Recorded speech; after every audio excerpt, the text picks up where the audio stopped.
Salut chers, j'espère que vous allez bien et que vous portez à merveille. Bienvenue sur ma chaîne YouTube AK Forest et moi c'est Janice. Donc ici on va principalement parler de trading, de finance et d'investissement.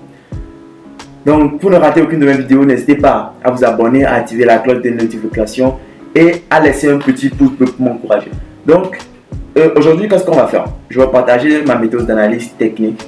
Ok, ma méthode d'analyse technique qui consiste à déterminer, à avoir une vision très claire du marché et des tendances du marché. Donc, sans plus tarder, on va passer au graphique. Let's go.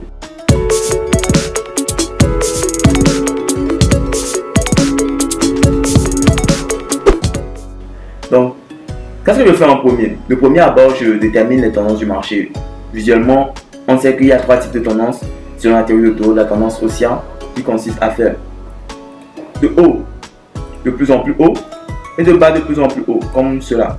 Ok, comme cela. Donc j'en reviendrai dans une autre vidéo pour vous expliquer peut-être la théorie de dos, ok, et ces différents types de tendances. Donc il y a aussi la tendance baissière qui consiste à faire de bas de plus en plus bas et de haut de plus en plus bas, ok, quelque chose comme cela. Et la troisième type de tendance, c'est la tendance qu'on appelle communément le range.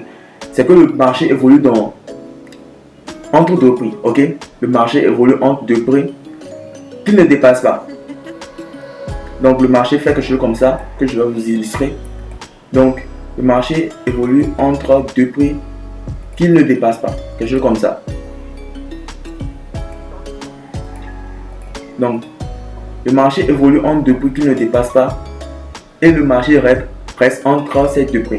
Donc c'est ça le range, ok? Donc c'est pas le sujet de la vidéo, mais après avoir déterminé les tendances du marché visuellement, qu'est-ce que je fais? J'essaie de tracer les trendlines. Et comment je trace les trendlines? Je trace les trendlines des plus hauts time frames vers les plus petits time frames. C'est-à-dire, par exemple, quand je fais du swing, par exemple, je trace mes trendlines pour avoir une vision claire des tendances du marché. Je trace mes trendlines de monthly vers du H4, ok? Je trace mes trendlines du monthly vers du H4 pour avoir une tendance claire du marché. Après cela, qu'est-ce que je fais? Je trace les retracements Fibonacci, ok, pour trouver les niveaux clés de la tendance, ok, des potentiels retracements et potentielles impulsions de la tendance. Après cela, qu'est-ce que je fais? Je trace les zones d'offre et de demande, c'est-à-dire les zones de support et de résistance qui vont me permettre de faire des entrées et d'avoir un très bon risque reward. Ok, donc c'est bien la théorie, donc on va passer à la pratique. Donc sans plus tarder, je vais passer sur le graphique du pound dollar pour vous expliquer tout cela et faire une analyse complète avec ma méthode d'analyse. Let's go. Donc je vais activer le graphique.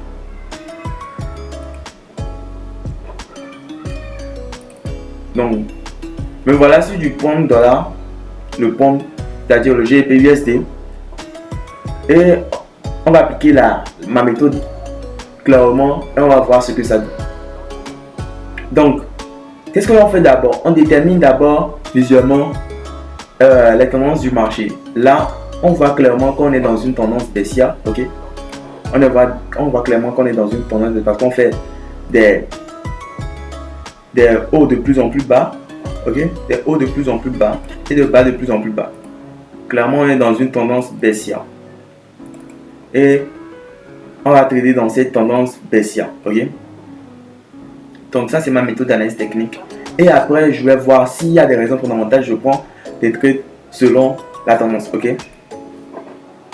Donc, on voit clairement qu'on est dans une tendance baissière. Après, ça va déterminer la tendance. Qu'est-ce que je fais? Je trace toutes les trendlines, ok. Je vais tracer toutes les trendlines de monthly. Vu qu'on va prendre position, on va faire du swing. Je trace toutes les trendlines du monthly, ok.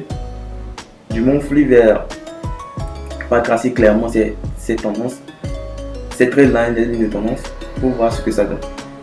Donc, on voit clairement que on est dans une tendance baissière et on va relier les hauts de plus en plus bas et les bas de plus en plus bas. Donc je vois clairement que je suis dans une tendance baissière, que le marché pourrait revenir tester les 1 0.7, le 0.6 par exemple. Voyez? Donc ça me donne déjà une vision de ce que je peux faire avec le marché. Donc je passe en weekly.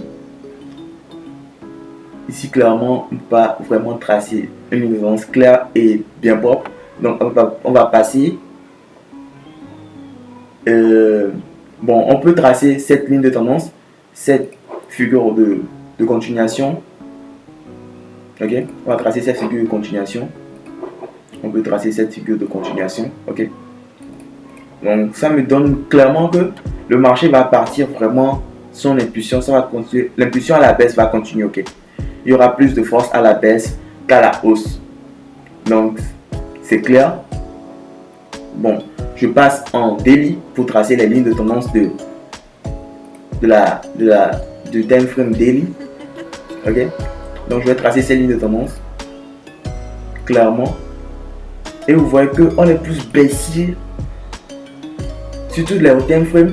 Et donc on aura plus une vision à trader la baisse que la hausse. Ok, sur le pound dollar GBPUSD. On va tracer clairement les lignes de tendance. Et on va aller en H4 pour tracer aussi ces lignes de tendance. Et pour remarquer les potentielles impulsions, comme on a déjà tracé les lignes de tendance de monthly jusqu'en H4, on a constaté qu'il y a plus de trade line baissière que haussière. Donc on a plus un biais, moi j'ai plus un biais, j'aurai plus un biais baissier sur le pound dollar. Donc c'est comme ça il faut faire pour avoir des biais sur le marché et comprendre là où potentiellement le marché peut aller toucher. Plus nos raisons fondamentales, on peut carrément avoir très facilement des biais sur le marché et trader la tendance du marché. Ok, donc on va continuer. Donc je vais tracer cette ligne de tendance qui est toujours baissière. Ok, cette ligne de tendance. Et je vais aller en H1. Vous allez remarquer que en H1 il y a une figure d'impulsion. Ce petit flag là, ce petit drapeau. Ok, ça c'est une figure chassis qu'on appelle le drapeau. Ok, et on remarque qu'il y a plus d'impulsion à la baisse qu'à la hausse. Donc j'aurai plus un biais baissier. Ok, donc je vais chercher des entrées à la baisse. Donc on va revenir sur du monthly et je vais tracer mes zones de support et de résistance les plus intéressantes pour t'aider cette baisse. Ok, on va passer en weekly pour tracer les niveaux de Fibonacci qui vont nous permettre de déterminer les potentielles impulsions à la baisse. Ok, donc en monthly on remarque clairement que après cette impulsion il y a eu une correction et il y a eu une impulsion là, et là on est en train de remarquer une correction. Donc on va tracer le niveau Fibonacci de ce point à ce point. Ok, et on va réellement voir c'est sur quel niveau le niveau Fibonacci est en train de retester. Ok, on va voir ça. On remarque clairement que le niveau Fibonacci est en train de retester entre 1.50 et le 1.38, les 0.50 et les 0.38.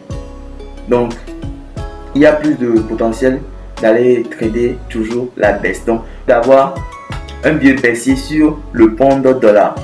Ok, donc on va effacer ça pour ne pas encombrer le graphique. On va aller en weekly. Ok, on va aller en weekly. En weekly on ne voit pas grand chose. On va aller en daily. En daily il y a toujours, bon, en daily on peut remarquer qu'on peut tracer un niveau Fibonacci. Après cette impulsion il y a eu une correction et puis il y a eu une impulsion là, clairement, que tout le monde peut constater. Donc on va prendre le Fibo on va tracer ces niveaux. Ok, on remarque que le niveau Fibonacci, le marché est en train de retester les niveaux 1.50, les 0.50, excusez-moi. On remarque que le marché est en train de tester les 0.50 toujours à la baisse, donc toujours dans un marché baissier et plus un pied baissier. Donc on va aller en H4 et tracer aussi les Fibonacci. Donc après cette impulsion, il y a une correction là et une autre impulsion et une autre correction. Donc là on va prendre l'impulsion et on va tracer. Ok, après ça va tracer, donc je vais repartir et faire la dernière étape de mon analyse, de ma méthode d'analyse technique, qui consiste à tracer les zones d'offre et de demande, qui sont les zones de support et de résistance. Ok, donc je ne vais pas tout encombrer mon graphique, je vais tracer les niveaux qui sont importants pour moi et qui vont me permettre de faire des entrées à la baisse. Donc sans plus tarder, je vais aller directement en daily pour voir les niveaux qui sont réellement importants pour moi et qui vont me permettre de tracer mes zones où je vais prendre des trades à la baisse sur le marché. Ok, donc là on a une zone, là on peut tracer une zone. Okay. Et là aussi on peut tracer une zone. Je vais montrer la dernière zone qui me permet de faire une potentielle entrée sur le GPUSD. Lorsque le prix va revenir retester mes zones clés, je vais patienter calmement et je vais attendre que le marché vienne retester mes niveaux pour faire des entrées. Donc qu'est-ce que je vais faire? Là actuellement je vais attendre que les marchés viennent retester les niveaux 1.50 là pour potentiellement chercher un trade à la baisse comme celui-ci. Un trade à la baisse comme celui-ci. Donc voilà un peu ma méthode d'analyse technique et ma façon d'analyser le marché. Donc si le marché revient chercher les 1.17, je vais prendre un trade à la baisse comme celui-ci avec un très bon risk reward et un stop loss bien placé, un très bon risk reward, et aller chercher des potentiels niveaux à la baisse. Donc merci d'avoir suivi cette vidéo. Donc je vous remercie. N'hésitez pas à vous abonner et activer la cloche de notification pour ne rater aucune de mes prochaines vidéos. À tout à l'heure. Ciao ciao.